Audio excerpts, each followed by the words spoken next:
¿Alguna vez te has encontrado con algo que parecía ser un regalo divino, pero que terminó causando más daño que bien? Piensa en esto: un medicamento que promete sanar, pero que en exceso puede envenenarte. Ahora imagina que algo tan espiritual como hablar en lenguas, algo que debería acercarte a Dios, podría estar abriendo una puerta hacia lo desconocido, o peor aún, hacia algo peligroso. ¿Y si, en tu deseo de conectar con el cielo, estuvieras invitando a fuerzas que no son de Dios? Suena inquietante, ¿verdad? Pero no es solo una idea al azar. Estas preguntas están respaldadas por las advertencias de la misma Biblia. En Hechos 2:4 leemos: «Y todos fueron llenos del Espíritu Santo, y comenzaron a hablar en otras lenguas, según el Espíritu les daba que hablasen». Este momento en Pentecostés fue poderoso, una clara manifestación del Espíritu Santo. Pero, ¿cuál fue el verdadero propósito de este don? Y lo más importante, ¿podría este don estar siendo malinterpretado, o peor, usado como una puerta a algo mucho menos santo? En este video, vamos a explorar un tema controvertido y malinterpretado del cristianismo. El don de lenguas. Iremos más allá de las interpretaciones comunes para descubrir una verdad que podría cambiar radicalmente tu forma de entender este don espiritual. Exploraremos evidencias bíblicas que a menudo se pasan por alto, analizaremos casos reales que te dejarán pensando y te confrontaremos con preguntas que te harán cuestionar todo lo que creías saber. ¿Sabías que la forma en que se practica el don de lenguas hoy en día podría estar en conflicto directo con lo que enseñan las Escrituras? ¿Y si te dijera que, en lugar de acercarte a Dios, podrías estar, sin saberlo, invitando a influencias que no son del Espíritu Santo?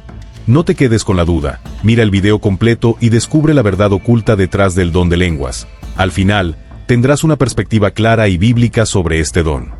No olvides suscribirte a nuestro canal y activar la campanita de notificaciones para no perderte futuros contenidos que te ayudarán a entender más sobre estos temas profundos y espirituales. El don de lengua se menciona por primera vez en el evento significativo de Pentecostés, un momento crucial en la historia del cristianismo. Durante esta ocasión, los discípulos, que estaban llenos del Espíritu Santo, comenzaron a hablar en lenguas extranjeras que jamás habían aprendido ni experimentado previamente. Hechos 2:1-4. Este milagro extraordinario no solo fue un asombro para quienes lo presenciaron, sino que también permitió que personas de variadas naciones y culturas escucharan el Evangelio proclamado en su propio idioma. En lugar de ser un espectáculo desordenado y caótico, el don de lengua se utilizó como un eficaz medio para superar las barreras lingüísticas y así transmitir claramente el mensaje de salvación que Jesús había traído al mundo. Este no fue un balbuceo incoherente, sino un milagro lingüístico. En Jerusalén, en aquel momento, se encontraban judíos piadosos de todas las naciones bajo el cielo que habían venido a celebrar la fiesta. Al escuchar el alboroto, una multitud se congregó, y cada uno se asombraba al oír a los discípulos hablar en su propia lengua nativa. Partos, elamitas, habitantes de Mesopotamia, Judea, Capadocia, Asia, Frigia, Panfilia, Egipto, Roma, judíos, prosélitos y árabes, todos escuchaban en su propio idioma las maravillas de Dios. El don de lenguas en Pentecostés no era un fin en sí mismo, sino un medio. El Evangelio, las buenas nuevas de salvación a través de Jesús, debía ser comunicado a todas las naciones. El milagro de Pentecostés derribó las barreras del idioma, permitiendo que el mensaje de Cristo fuera entendido por personas de diversas culturas y procedencias. El evento de Pentecostés marcó el inicio de la era de la Iglesia. La venida del Espíritu Santo y el don de lenguas fueron una señal visible del cumplimiento de las promesas de Dios y del comienzo de un nuevo capítulo en la historia de la redención. El hablar en lenguas extranjeras que los discípulos nunca habían aprendido era una demostración irrefutable del poder sobrenatural de Dios. Este milagro validó el mensaje que predicaban y atrajo la atención de la multitud. En el capítulo 10 del libro de Hechos, el don de lengua se presentó una vez más como una señal significativa. En este caso, los gentiles, al escuchar a Pedro predicar ante Cornelio, demostraron que también habían recibido el Espíritu Santo. Esto marcó un momento de gran importancia, ya que abrió las puertas del Evangelio a aquellos que no eran judíos. Un caso muy similar ocurrió en el capítulo 19 de Hechos, cuando los discípulos que se encontraban en Efeso también comenzaron a hablar en lenguas inmediatamente después de recibir el Espíritu. En todas estas situaciones y contextos, el don de lenguas cumplió un propósito claro y específico: facilitar la comunicación del mensaje divino a una audiencia diversa, asegurando que el poder y la salvación de Dios alcanzaran a todos sin distinción. La manifestación del don no es exclusiva de un momento histórico, sino que representa una continuidad en la obra del Espíritu Santo dentro de la Iglesia. A lo largo de la historia, muchas comunidades cristianas han experimentado este don, utilizándolo como un medio de comunión espiritual y adoración. Así, el don de lengua se ve como un regalo que, a través del Espíritu, une a los creyentes en su diversidad y les capacita para la misión de compartir el Evangelio. Hoy, en muchas iglesias, se interpreta como un lenguaje celestial o una herramienta para la oración personal. Pero, ¿es esto lo que enseña la Biblia? En 1 Corintios 14, 27-28, Pablo establece reglas claras para el uso del don en la iglesia. Debe haber un intérprete, y si no lo hay, quien hable en lenguas debe guardar silencio. Estas instrucciones buscan mantener el orden y evitar confusión, resaltando que el propósito es la edificación de la comunidad y la gloria de Dios, no simplemente una expresión personal de devoción. Las Escrituras, en su infinita sabiduría, no solo nos presentan la maravilla y el poder de los dones espirituales como herramientas para la edificación de la iglesia y la extensión del reino de Dios, sino que también nos advierten, con una seriedad que no podemos ignorar, sobre los peligros latentes del engaño espiritual y la crucial importancia del discernimiento. Ignorar estas advertencias es equivalente a adentrarnos en un campo minado con los ojos vendados, con una alta probabilidad de sufrir consecuencias devastadoras. El apóstol Pablo, movido por el Espíritu Santo, nos revela una verdad tan impactante como fundamental en 2 Corintios 11:14 y no es maravilla, porque el mismo Satanás se disfraza como ángel de luz. Esta declaración es un golpe directo a la ingenuidad espiritual. Nos arranca de la complacencia y nos obliga a confrontar una realidad incómoda. El enemigo de nuestras almas, el adversario, no se limita a tácticas burdas y evidentes. Su astucia es mucho más refinada, su estrategia mucho más sutil. No siempre se presenta como una figura grotesca y repulsiva, sino que, con maestría consumada, se camufla, se disfraza, adoptando la apariencia misma de la santidad, de la luz, de lo divino. Se infiltra en los espacios sagrados, susurrando medias verdades que suenan atractivas al oído, pero que carcomen el alma como un veneno lento. Para comprender la profundidad de este engaño, podemos recurrir a una analogía histórica que ha perdurado a través de los milenios: la historia del caballo de Troya. Los griegos, después de un asedio infructuoso que se prolongó durante una década, idearon un plan tan ingenioso como perverso. Construyeron un gigantesco caballo de madera, una obra maestra de la ingeniería militar, y lo dejaron a las puertas de Troya como una supuesta ofrenda a los dioses, un símbolo de paz, un tributo a la valentía de los troyanos. Estos, embriagados por la aparente retirada de sus enemigos, interpretaron el caballo como un regalo divino, una señal de su victoria. Lo introdujeron con júbilo dentro de los muros de su ciudad, sin sospechar que en su interior se ocultaba la semilla de su propia ruina, un selecto grupo de soldados griegos que, al amparo de la noche, abrieron las puertas de la ciudad, permitiendo la entrada del ejército enemigo y sellando el trágico destino de Troya. Esta poderosa analogía nos invita a una profunda reflexión. ¿Podría un don espiritual, mal entendido, mal interpretado o incluso falsificado, convertirse en un caballo de Troya espiritual? ¿Podríamos estar introduciendo en nuestras vidas, en nuestras iglesias, algo que, bajo la apariencia de espiritualidad, en realidad nos está alejando de la verdad y conduciéndonos a la ruina espiritual? La posibilidad, por más inquietante que sea, exige una seria consideración. No podemos permitirnos el lujo de ser ingenuos. Frente a esta amenaza sutil y omnipresente, el apóstol Juan nos ofrece una instrucción clara, concisa y de vital importancia en 1 Juan 4:1.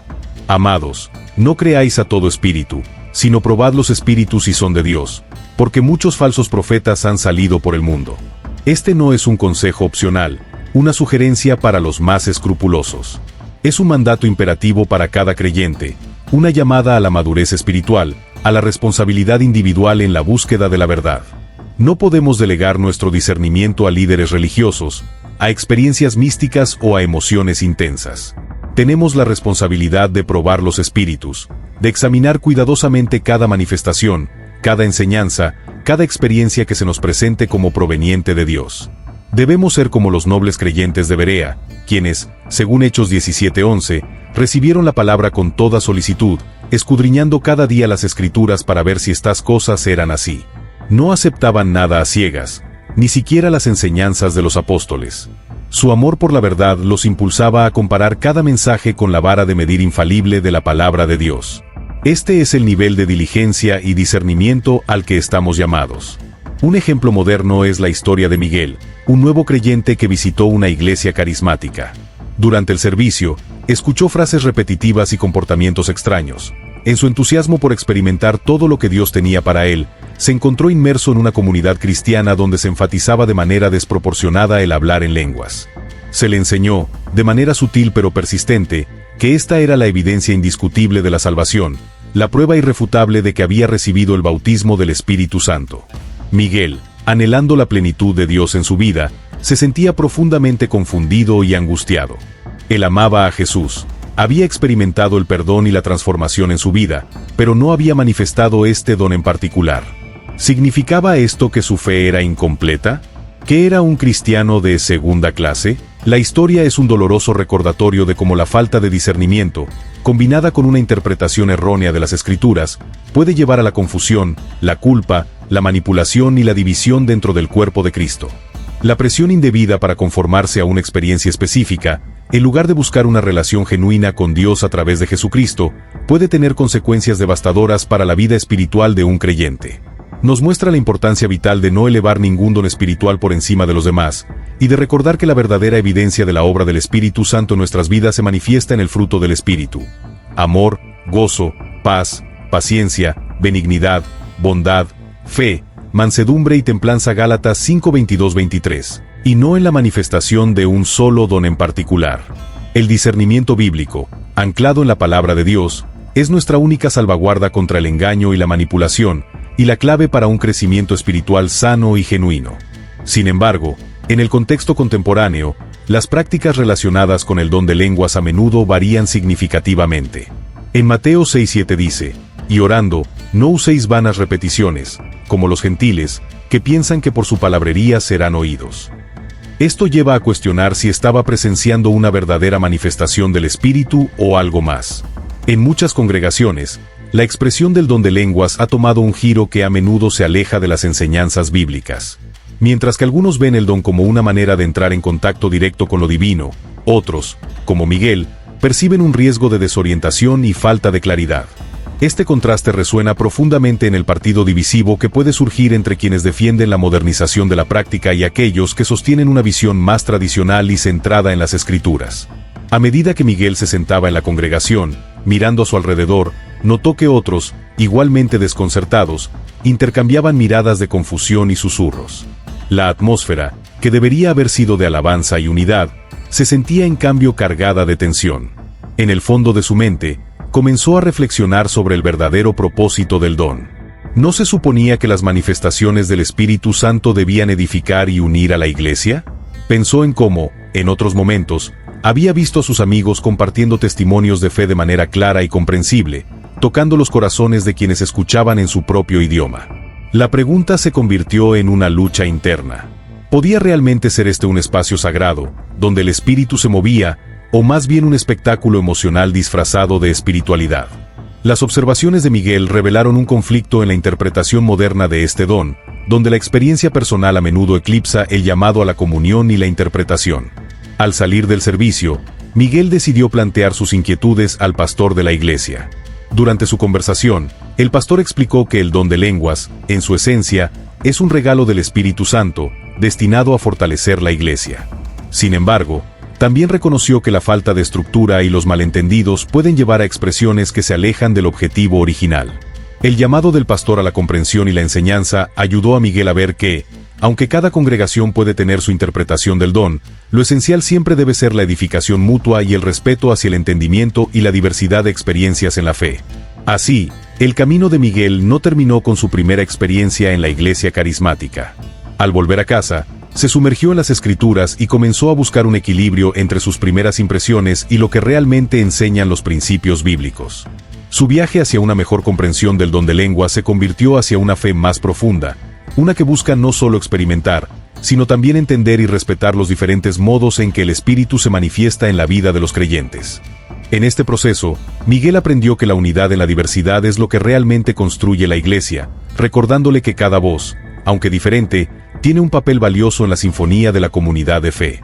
Para evitar el error, para no ser desviados por las imitaciones engañosas que se presentan bajo el manto de la espiritualidad, debemos regresar una y otra vez, con humildad y determinación, a la inagotable fuente de verdad, la palabra de Dios. Ella es la roca firme en medio de la tormenta, la luz que disipa las tinieblas de la confusión. Esta no es una sugerencia opcional, sino un mandato imperativo para todos los creyentes. No podemos darnos el lujo de ser ingenuos o crédulos en un mundo donde la verdad y la mentira a menudo se entrelazan de manera tan sutil. La palabra probar en este contexto es significativa. Implica un examen minucioso, una evaluación cuidadosa, un discernimiento que va más allá de las apariencias superficiales. Esto significa que tenemos la solemne responsabilidad de evaluar toda manifestación espiritual, toda experiencia que reclame ser de origen divino, a la luz de las Escrituras. La Biblia no es un libro antiguo y obsoleto, sino la palabra viva y eficaz de Dios, una espada de dos filos que discierne los pensamientos y las intenciones del corazón. Hebreos 4:12. Es nuestro estándar de oro, el filtro a través del cual debemos pasar cada experiencia para separar lo genuino de lo falso, lo verdadero de lo engañoso. El don de lenguas, como se describe en el Nuevo Testamento, especialmente los escritos de Pablo, tiene un propósito claro, definido y divinamente ordenado: la edificación de la Iglesia, el cuerpo de Cristo, y la comunicación efectiva del Evangelio, las buenas nuevas de salvación, a aquellos que aún no han escuchado o comprendido el mensaje de esperanza. 1 Corintios 14:22 dice: Así que, las lenguas son por señal, no a los creyentes, sino a los incrédulos, pero la profecía, no a los incrédulos, sino a los creyentes. Es una herramienta poderosa, sí, pero una herramienta con un propósito específico. Es un medio para construir puentes entre culturas e idiomas, para derribar las barreras que separan a las personas del amor de Dios. En Hechos 2, vemos cómo el Espíritu se manifiesta, permitiendo que personas de diferentes regiones escuchen el mensaje en su propio idioma. Por lo tanto, cuando el don de lengua se usa de manera desordenada, caótica, egocéntrica o fuera de este contexto bíblicamente establecido, cuando se convierte en un fin en sí mismo, en un espectáculo que busca la glorificación personal en lugar de la glorificación de Dios, o cuando genera división y confusión en lugar de unidad y paz, debemos detenernos y cuestionarlo con seriedad. Debemos preguntarnos con honestidad: ¿esta manifestación está alineada con el carácter santo y ordenado de Dios como se revela en las Escrituras? ¿Sirve para proclamar el Evangelio de Jesucristo con claridad y poder? ¿O es, por el contrario, una distracción, un espectáculo vacío que desvía la atención de lo que realmente importa? La verdadera obra del Espíritu Santo siempre se caracteriza por el orden, la paz, el amor, la edificación y, sobre todo, la exaltación de Jesucristo como Señor. Si una manifestación carece de estos frutos, debemos ejercer discernimiento y prudencia, recordando que nuestra guía final y suprema es siempre la infalible palabra de Dios. Solo ella nos puede mantener firmes en la verdad y protegernos de los peligros del engaño espiritual. Ante la complejidad de discernir lo verdadero de lo falso en el ámbito espiritual, surge la pregunta importante: ¿cómo podemos aplicar estas lecciones en nuestra vida espiritual diaria, en el aquí y ahora? ¿Cómo podemos traducir estos principios bíblicos en acciones concretas que fortalezcan nuestra fe y nos protejan del engaño? La respuesta, aunque profunda, se puede destilar en tres principios fundamentales. Primero, debemos buscar con diligencia y anhelo un entendimiento bíblico claro y profundo. No podemos contentarnos con un conocimiento superficial de las Escrituras. Debemos sumergirnos en ellas, estudiarlas con detenimiento, meditar en sus verdades y permitir que la palabra de Dios moldee nuestro entendimiento. Como un minero que busca oro, debemos excavar en las profundidades de la Biblia para descubrir los tesoros de sabiduría que contiene. Debemos familiarizarnos con el contexto histórico y cultural de los pasajes, entender el significado original de las palabras y buscar la guía del Espíritu Santo para interpretar correctamente lo que leemos. Debemos leer, releer, estudiar, comparar pasajes, consultar comentarios bíblicos confiables y, sobre todo, pedirle a Dios que nos ilumine. La ignorancia bíblica nos deja vulnerables, como un barco sin timón en medio de una tempestad. Segundo, debemos cultivar una vida de oración constante y ferviente, pidiendo a Dios con humildad y persistencia el don del discernimiento espiritual. La oración no es un ritual vacío, sino una conversación vital con el Creador, un canal a través del cual recibimos su guía y sabiduría. Santiago 1:5 nos asegura: y si alguno de vosotros tiene falta de sabiduría, pídala a Dios, el cual da a todos abundantemente y sin reproche, y le será dada. Tercero, debemos pedirle a Dios que nos abra los ojos para ver la verdad, que nos dé un corazón sensible a su espíritu y una mente capaz de discernir entre lo que proviene de Él y lo que es una imitación. Además, debemos ser valientes para evitar, y si es necesario apartarnos, de aquellas prácticas, enseñanzas o ambientes que, después de una evaluación honesta a la luz de las Escrituras, no se alinean con la verdad bíblica, por muy atractivas o populares que puedan parecer. Debemos recordar siempre que los verdaderos dones del Espíritu Santo, sin excepción, siempre glorifican a Dios y tienen como propósito la edificación de su iglesia, el cuerpo de Cristo. No buscan la exaltación personal, el espectáculo o la satisfacción de la curiosidad, sino que están enfocados en construir, fortalecer, animar y equipar a los creyentes para la obra del ministerio. Efesios 4:11-13. Cualquier manifestación que genere división, confusión, orgullo o desvíe la atención de Jesucristo debe ser examinada con extrema cautela. Los frutos del Espíritu, como el amor, el gozo, la paz, la paciencia, la bondad, la fe, son el sello de autenticidad de la obra de Dios en nuestras vidas. Si nos aferramos a estos principios, podremos navegar con seguridad las aguas, a veces turbulentas, de la vida espiritual, creciendo en madurez y discernimiento, y glorificando a Dios en todo lo que hacemos. El don de lenguas es un regalo maravilloso cuando se usa según el propósito de Dios. Pero también puede ser malentendido y mal usado. Recuerda, y conoceréis la verdad, y la verdad os hará libres. Juan 8:32. Si este video te ayudó a entender mejor este tema, dale like, suscríbete y comparte tu opinión en los comentarios. ¿Qué opinas sobre el don de lenguas? No olvides ver nuestro próximo video para aprender más sobre los dones del Espíritu y cómo aplicarlos en tu vida.